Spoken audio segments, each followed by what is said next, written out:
Ridley Scott has made many great movies over the years that some even deem revolutionary. That's why today I have compiled my list over the top 5 Ridley Scott movies. The first movie on my list is a movie called The Last Duel, which is one quite recent movie from Ridley that came out during the pandemic when absolutely nobody could go to the cinemas. During the director's cut, which is the one I saw, the story is very much told from different perspectives, and although it may be a little long drawn out, the particular rape scene, that is the cause of the quarrel between Adam Driver and Matt Damon in the movie, Ridley Scott does explain a lot with his approach in this one. You have got fantastic acts here from the two mentioned lead actors, and it is really entertaining to watch. I think also Ridley has managed to make it authentic, seeing that we are back in the Middle Ages, and there's a lot of banter and costumes typical for that time. The way he builds it up for the final scene, which of course is the duel you see in small flashes during the beginning of the movie, is something that really has done great in the movie. That's why this one deserves its place on the list. Number 4 on my list is a movie called Blackhawk Down, which during the time it came out was his first war action movie. It is about a large group of elite soldiers who found themselves trapped in a battle in Mogadishu against soldiers led by Mohammed Farah Adid. The movie has shades of both The Covenant, Three Kings, and Tears of the Sun, but it is really more like the latter one, with its heavy tone of violence and relentless shootouts. Of course, it is also about the brotherhood, which you always see among soldiers, and the policy leave no man behind. At least that's the noble thought of this movie. Although it may not always be accurate, this movie showed Ridley's venture into different genres, and I think he manages to build up a lot of tension to keep you excited in this movie. It is also worth seeing for Tom Hardy's first real movie role. The third movie on my list is a movie that it's actually Ridley Scott's first movie, but it is a movie way ahead of its time, with stunning visuals called The Duelists. It actually looks like a movie that even could have been made today, and how Ridley has built up the tension in this one is quite impressive.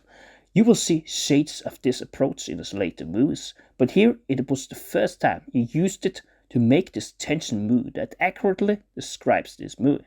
Because much like in The Last Duel, it is about these two people that have a quarrel among them. The only difference, of course, is that there is not just one duel, but a whole series of them. Those are quite intense too, and that's why I actually prefer this one over The Last Duel, because in total it makes it a lot more entertaining. You also have got a quite solid act from Harvey Keitel in this one, which reprises the role he did in Mean Streets a couple of years earlier. I think also Ridley Scott has assembled a lot of cool characters in this movie, that makes it also a little reminiscent of a Guy Ritchie movie. But it is quite rightly the early version of The Last Duel. That's at least how I would describe the movie. The second best Guy Ritchie movie, according to my personal list, is the movie called American Gangster. Forget The Godfather Part 1, forget Goodfellas, and forget Heat. Those are all super overrated movies that do not deserve to be anywhere near a list of the top 10 gangster movies. This one, however, deserves to be there eating cherries with the big boys.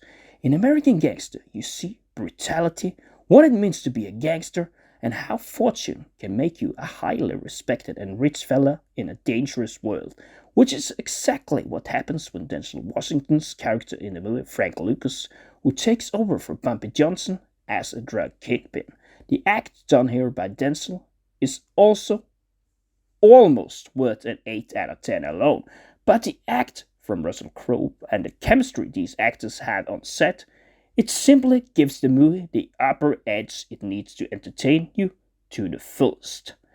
The movie, although a bit long on the running time, does not have one single moment of boredom, and you really see the high life and the low life when choosing crime as a career.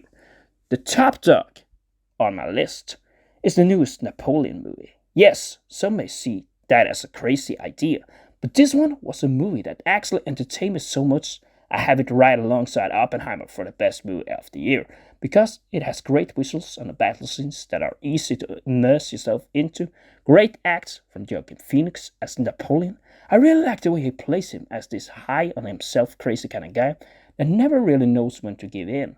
I think Phoenix here goes fully into the role, and it is even better than in a Joker movie. Because it really does resemble Napoleon in the right way by being this overconfident, arrogant nationalist with a high love for France. Vanessa Kirby also does a stellar performance as his wife Josephine in this movie, and the chemistry they have on set is just remarkable to watch. The scenes between them are also great, not to mention the humoristic undertone this movie has in a lot of the scenes.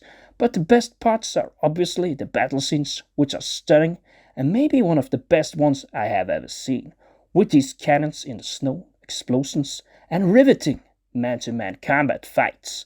As for the political factors going on, that is also an exciting part to see really how Napoleon used different battle strategies to lead his army. Especially the scenes, which are one of my favorites, has to be when he sneak attacks in the middle of the night in the beginning of the movie to take over Toulon. Okay, yes, there are some inaccuracies in this movie, but if you want to see a movie that has to get every little detail right, go watch History Channel instead. If you want entertainment, then you are in the right place with this movie, and it really impressed me. That's also, of course, why it tops my list.